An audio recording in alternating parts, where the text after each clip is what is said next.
Bismillahirrahmanirrahim. Assalamualaikum warahmatullahi ta'ala wabarakatuh. Alhamdulillahirabbil alamin wa sallallahu ala sayyidina Muhammadin wa ala alihi washabihi wasallam. Amma ba'du. Acara Rakyat Bersuara kemarin malam itu membahas mengenai laporan beberapa orang yang katakanlah ingin membuat kericuhan di Indonesia ini terhadap Pak Yusuf Kalla. Nah, di situ hadir diantaranya Ade Armando ya, sebagai sudah kita bahas di beberapa video, sebagai orang yang sangat nyinyir terhadap Islam, tapi yang bersangkutan itu mengaku agamanya Islam. Kita kesampingkan itu saja dulu. Nah, sudah ada beberapa tokoh masyarakat yang bereaksi terhadap apa yang dilakukan oleh Ade Armando dan kawan-kawan ini. Di antaranya adalah Pak Din Samsudin di sini. Beliau katanya akan melaporkan 3 nama, yaitu si Ade Armando, kemudian si Abu Janda dengan Grace Natali, katanya demikian. Nah, ini sudah tercium kan aroma-aromanya itu ya aroma para termul ketiga-tiganya ini. Dan mereka itu licik sekali, tidak memiliki etika di dalam berpolitik, tidak memiliki etika di dalam melindungi orang yang mereka ingin lindungi, yaitu si Jokowi itu. Dan ini adalah sifatnya para termul memang. Nah, sayangnya saya sekali lagi mengatakan, dengan berani saya mengatakan, Polda Metro itu ya termul coklat, begitu. Itu sayangnya. Nah, pada akhirnya nanti begini ya, kemarin sudah ada reshuffle oleh Jokowi, kementerian itu sudah ada reshuffle. Memang tidak ada urusannya dengan Kapolri ya. Cuman ini Kapolri kapan mau diganti sih? Ini kalau misalkan diganti Kapolrinya, baru kita akan melihat setidaknya ada perubahan ya, for better or for worse, baik itu lebih baik atau lebih buruk. Cuman ini memang perlu diganti. Nah, sekarang kita akan saksikan dulu bagaimana perkataannya Pak Din Samsudin ini mengenai kelakuannya si Ade Armando. Kemudian nanti setelah itu kita akan bahas perbincangan Ade Armando di Rakyat Bersuara ya. Kita saksikan. Baru saja terjadi pertemuan silaturahim antara Bapak Yusuf Kalla dengan sekitar 40 pimpinan dan tokoh ormas-ormas Islam tingkat pusat, didasari oleh rasa tak enak di kalangan tokoh-tokoh Islam bahwa terakhir ini yang banyak membela Bapak Yusuf Kalla adalah para tokoh Kristiani, baik PGI, dari PGI maupun KWI. Betul itu. Maka pimpinan ormas Islam merasa tergerak untuk bersilaturahim, membicarakan apa yang terjadi terakhir ini, khususnya atas Bapak Yusuf Kalla. Yang jelas, pengaduan sekelompok warga masyarakat ke Polisi Republik Indonesia yang menuduh Bapak Yusuf Kalla melakukan penistaan agama dari ceramah beliau pada bulan suci Ramadan di Masjid Kampus UGM. Ini telah menimbulkan kontroversi hiruk pikuk. Baik, sebentar. Ini betul yang dikatakan oleh Pak Din Samsudin ya. Yang banyak membela Pak Yusuf Kalla malah dari golongan Kristiani itu sendiri. Dari Islam mana? Ini ada, mungkin ada beberapa ya. Cuman malah yang dari Islam itu kemarin ada atas nama FPII, begitu, siapa yang orang-orang pakai peci hitam itu malah melaporkan Pak Yusuf Kalla, malah kan apa ya, di luar nurul itu. Nah, ini Pak Din Samsudin atas rasa tanggung jawab itu mau melaporkan si Ade Armando. Cuma pertanyaan saya begini, ada nggak NU di sini ya? NU itu sekarang kemana sih? NU itu ngapain sekarang kerjaannya itu ya? Itu apa kabar? Siapa Kusiakut itu? Maka ya, kami menyampaikan pikiran bahwa mereka yang pertama kali memuat pelintiran pidato Bapak Yusuf Kalla di Masjid Kampus UGM itu sangat bersifat tendensius, provokatif, dan potensial untuk mengadu domba antar umat beragama. Ya, betul sekali. Maka oleh karena itu ada dari kalangan ormas-ormas Islam, para advokat yang akan menuntut yang bersangkutan. Karena sebenarnya bukan pertama kali, sudah berkali-kali menyebar fitnah dan mengadu domba antar umat beragama. Baik. Saya tidak tahu mengenai Grace Natali ya. Cuman kalau si Abu Janda sama si Ade Armando ini termasuk para termul yang lumayan menguasai algoritma.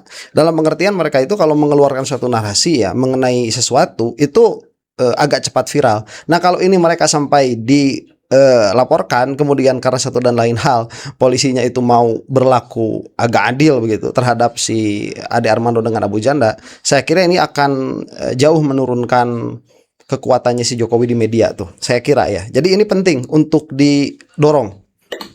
Tentu bangsa Indonesia dan umat Islam tidak terpengaruh karena mereka mengetahui pasti Bapak Yusuf Kalla adalah tokoh perdamaian tidak hanya di Indonesia juga di dunia. Beliaulah yang mengambil prakarsa mendamaikan kasus Poso dan kasus Ambon di awal reformasi Indonesia. Maka sungguh tuduhan dari orang-orang tersebut, saya kira kawan-kawan wartawan sudah tahu ya, adalah sebuah upaya penyebaran fitnah yang tidak bisa ditolerir. Maka harus diselesaikan secara hukum. Kepada umat Islam dan juga umat beragama, kami mengimbau agar dapat menahan diri, agar bersabar, agar tidak terpancing, karena boleh jadi skenario yang mereka mainkan ini dilakukan oleh pihak-pihak yang tidak menginginkan Indonesia rukun, guyup, aman, sentosa. Baik, ini kalau Pak Din Samsudin sudah memilih bahasa ini, saya kira ya tidak berlebihan. Kemarin ada podcast di Madilo kalau tidak salah yang menyatakan bahwa orang-orang itu sudah siap untuk mempermasalahkan hal ini dengan skala yang lebih besar lagi begitu ya. Dari kelompok yang membelanya Pak Yusuf Kalla, cuman kan ditahan oleh Pak Yusuf Kalla, jangan sampai seperti itu. Nah, ini mungkin bisa menjadi karena apa ya, publik itu punya amarah yang mana amarah publik ini sebetulnya kompleks permasalahannya itu, mulai dari ketidakadilan sosial, ketidakadilan hukum, kemudian ketidakadilan distribusi ekonomi. Ini tinggal menunggu pemecah saja kan.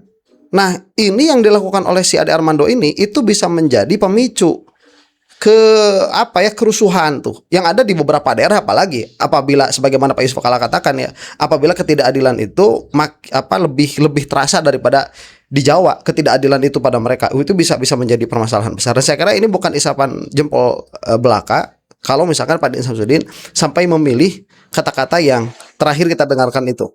Tengah ya berbagai masalah baik nasional maupun global dewasa ini.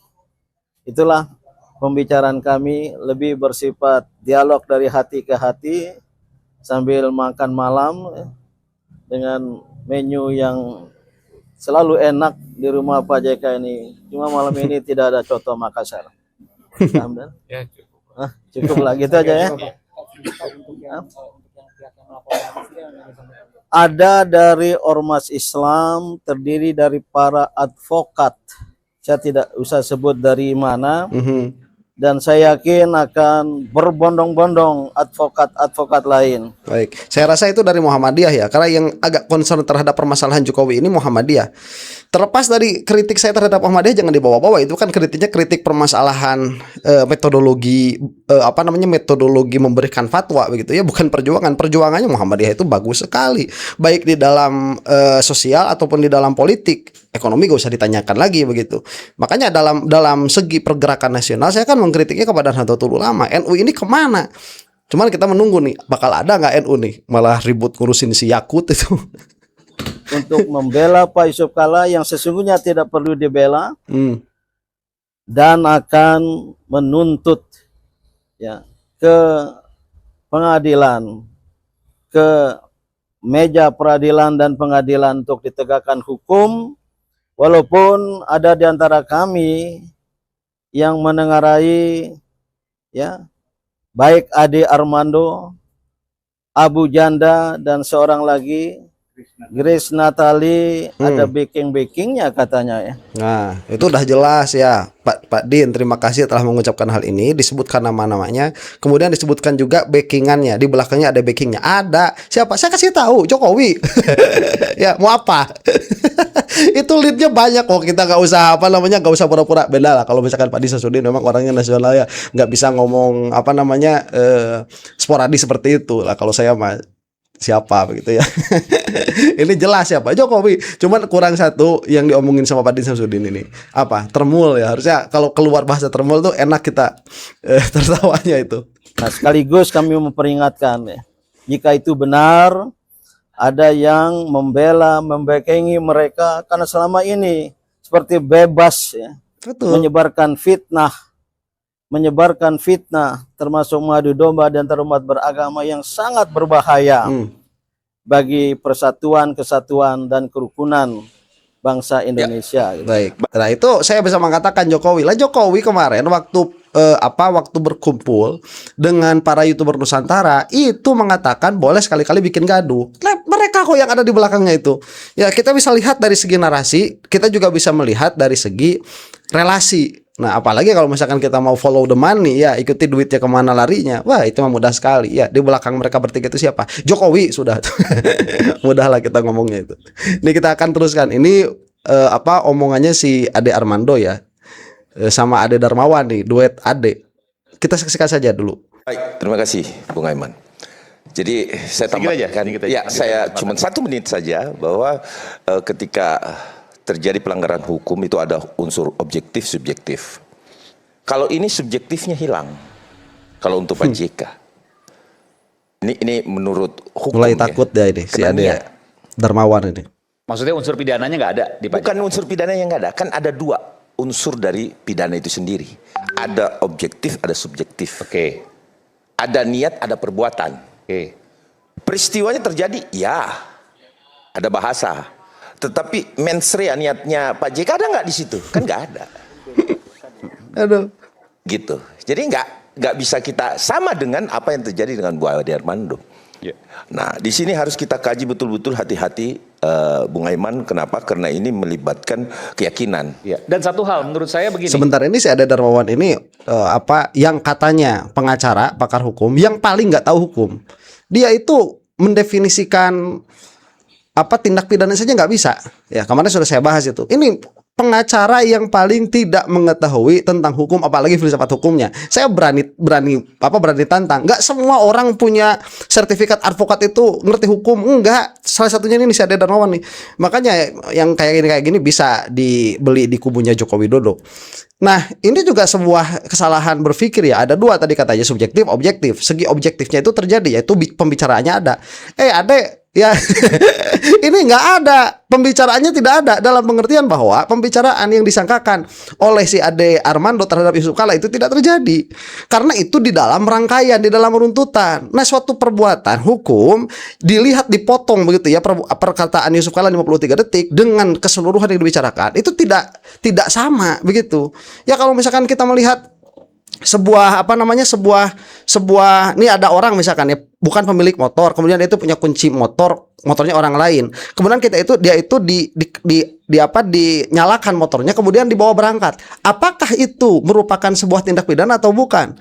Itu tidak bisa dikatakan secara objektif perbuatan pidananya ada, karena ada orang yang tidak punya motornya itu memakai motor orang lain. Nggak bisa. Kita lihat runtutan ke belakangnya apa.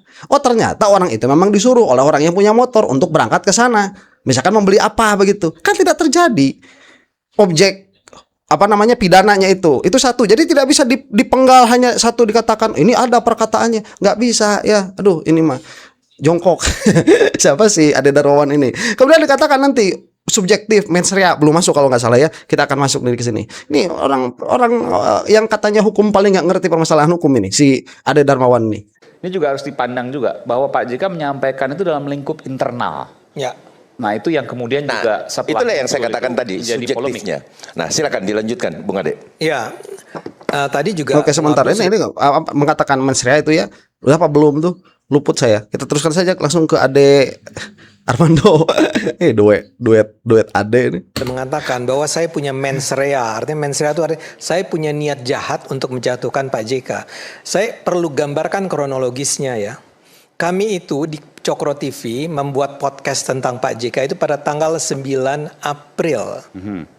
Video ucapan tadi yang Anda tampilkan di awal tadi itu sudah menyebar paling tidak pada tanggal 8 April, mungkin bahkan lebih awal.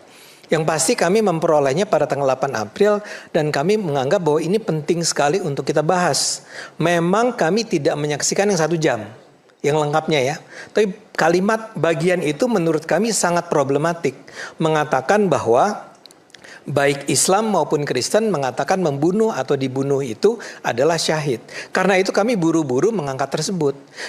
Jangan dikatakan bahwa baru sesudah ada di Cokro TV terjadi keributan, terjadi keramaian. Sebentar, itu kan tidak relevan juga. Yang jelas si Ade Armando ini ikut andil di dalam menyulut amarah masyarakat dengan membahas potongan itu.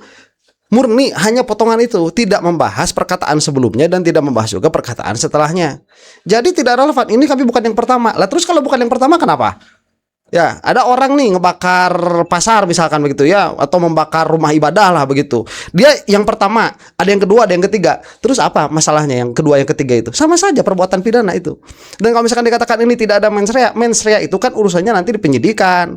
Apakah ini memang ada niatan jahat atau tidak, dan itu kan tidak bisa dengan cara membelah dada mengetahui bagaimana niat seseorang, itu tidak bisa, tapi bisa melihat dari kejadian-kejadian sebelumnya. Itulah yang dikatakan ada mens rea. Nih misalkan begini, ada seorang istri itu dia pakai motor suaminya. Lah itu kan memakai yang bukan barangnya. Cuman apakah di belakang ini ada mens rea atau tidak? Bisa jadi ada, bisa jadi tidak. Nanti harus dilihat ini penggalan kejadiannya, kemana si istri ini membawa motor tersebut, ke Indomaret kah misalkan ya, atau ke Alfamart kah, atau ke pasar kah, atau ke mana namanya, ke dealer jual beli motor tanpa sepengetahuan suaminya. Itu nanti kalau misalkan dilaporkan sama suaminya itu nanti kan bisa dilihat kriminalisasi itu bagaimana adanya. Itu mens rea. Mens rea itu bukan dengan cara membelah dada kemudian mengetahui di situ ada niat jahat atau tidak. Dan kamu tidak bisa menyangkal, saya tidak punya niat jahat, tidak ada mens reanya. Nggak bisa menyangkal seperti itu. Karena pada akhirnya nanti itu pembuktiannya di pengadilan. Dan kita sampai saat ini melihat, Ade Armando, kamu itu jahat dalam permasalahan ini. Jahat.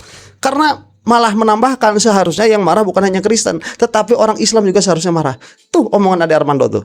Dan kalau yang ditonton oleh Cokro TV, justru kami ingin mengatakan di saat itu adalah kita harus cool ya. Ini pemahaman yang salah mengenai ayat-ayat tersebut ya. Kalau beberapa teman yang lain barangkali sampai menganggap bahwa memang Pak JK menista. Kami tidak menganggap demikian. Ya, dia bilang harusnya orang-orang Islam juga marah kok. Dia bilang begitu. Kami tidak mengatakan bahwa Pak JK menista. Kami mengatakan bahwa kalau kutipannya semacam itu problematik diksi. Jadi pilihan kata-katanya itu kata-kata yang kalau ditafsirkan dengan cara yang misalnya gini, saya bilang Pak JK itu tokoh. Kami akui kan, dia didengar oleh banyak orang. Di Sulawesi Selatan dia barangkali ya setengah seorang pemimpin lah yang didengar. Kalau sampai orang mendengar hanya bagian itunya saja dan kemudian orang menyangka bahwa di dalam Islam kita itu memang dikatakan bahwa membunuh orang Kristen itu syahid dan orang Kristen juga menganggap begitu, itu bisa bahaya sekali buat bangsa ini. Justru kan konteksnya Pak JK nggak seperti itu. Tidak. Nah, itu makanya. Nah, tapi kalimat itu kalau dipotong seperti itu ya bahaya. Tapi maksudnya kan kita paham dengan konteksnya. Nanti Pak dulu. Jadi video yang menyebar, yang menyebar saat itu adalah hanya itu. Memang kalimatnya itu hanya yang tadi potong itu. Yang Anda tunjukkan itu bukan Anda yang motong. Bukan saya yang motong. Mas Aiman, saya mau nanya nih. Saya masuk ya. Baik, sebentar. Ini kan bersilat lidah saja si Ade Armando itu. Kita lihat kesan yang terjadi dari podcast selama 43 menit itu. Apa itu? Nyalah-nyalahin Yusuf Kala dan membakar orang-orang supaya marah terhadap Yusuf Kala.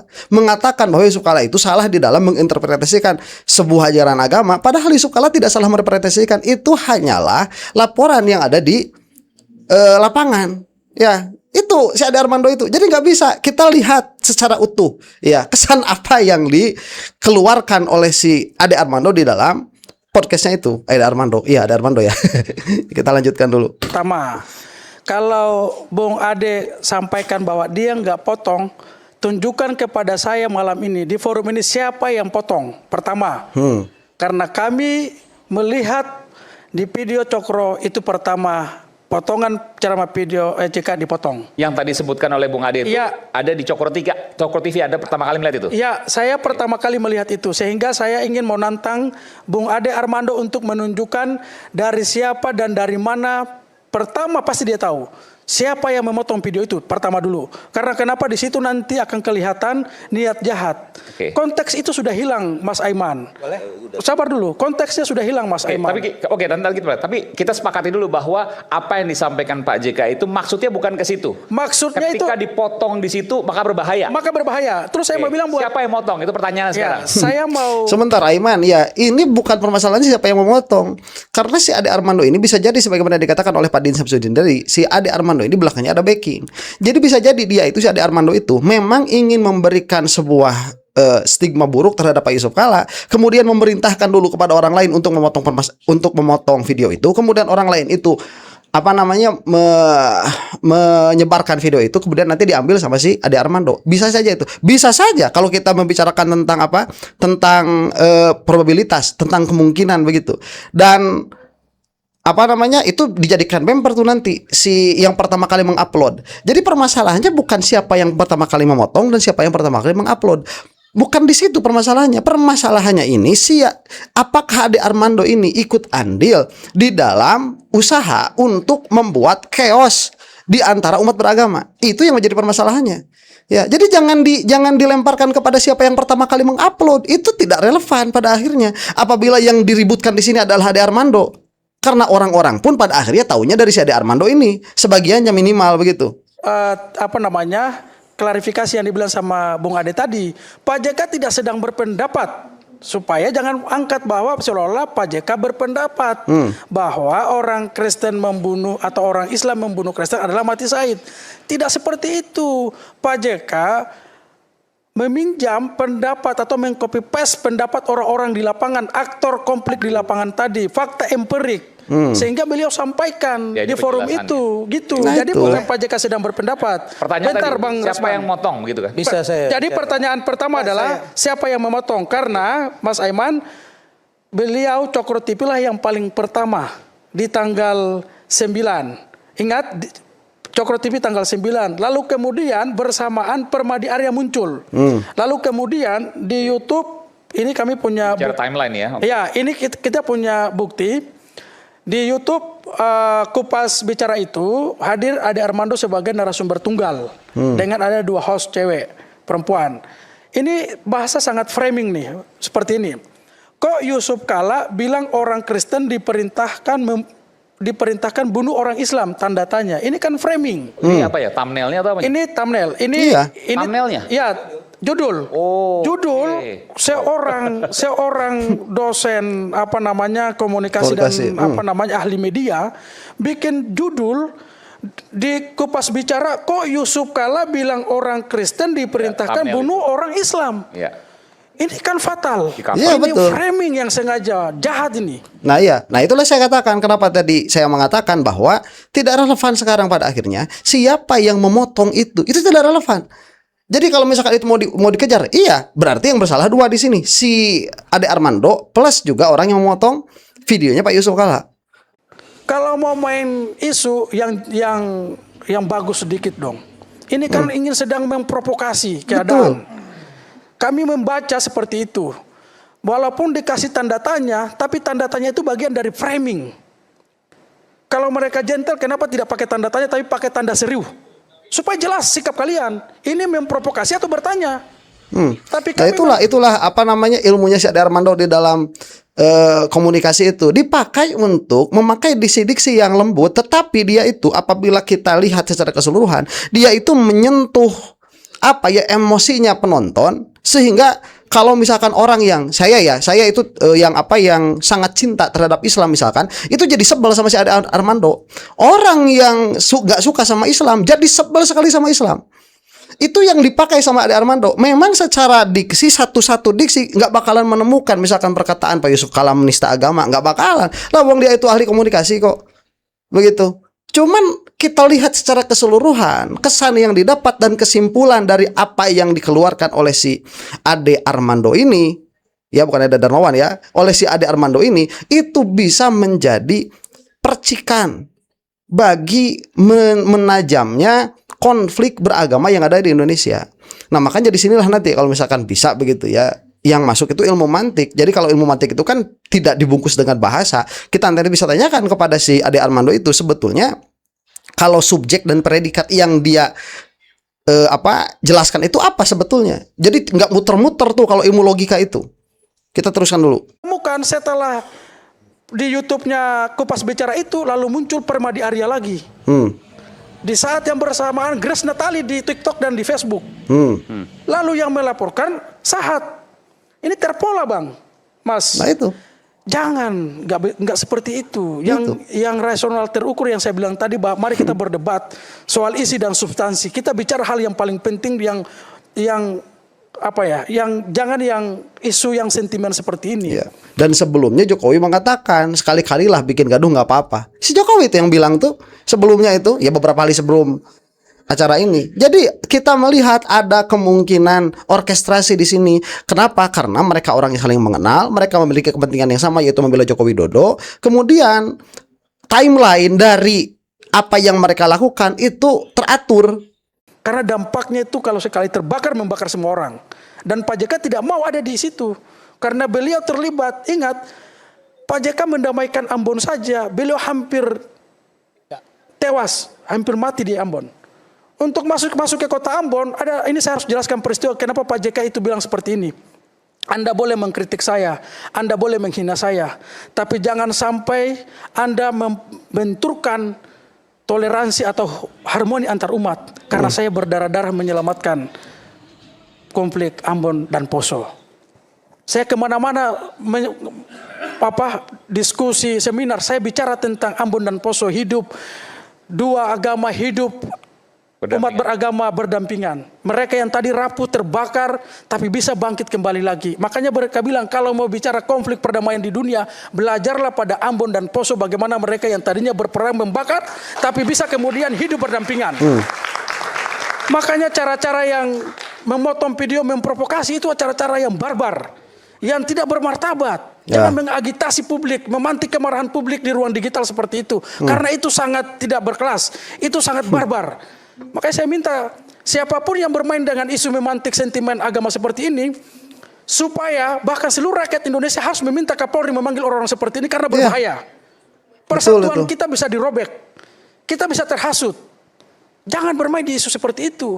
Dan Pak JK sudah membuktikan bahwa saat dia mendamaikan Ambon, jalan darat aja bang, pakai mobil panser dengan angkatan darat dengan polisi, itu tidak bisa dihalangi, dilempari. Pakai speedboat angkatan laut dibakar. Akhirnya dia harus tembus ke lapangan Merdeka menggunakan helikopter. Itu pun dia harus tidur 4 malam di Ambon. Bawa bantal yang agak empuk. Untuk kenapa? Karena dia sungguh-sungguh mendamaikan ini. Baik, ini bisa dilihat langsung saja ke ke acaranya ya, karena waktunya sudah habis. Nah, apa kesimpulannya? Itu betul tadi.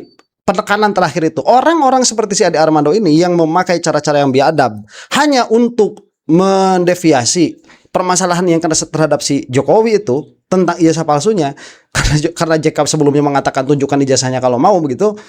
Itu cara yang barbar, betul bahasanya tadi, cara yang barbar. Dan ini hanya bisa dilakukan oleh para termul yang tidak memiliki etika di dalam berpolitik, tidak memiliki etika di dalam membela Tuhan mereka, itu si Jokowi itu.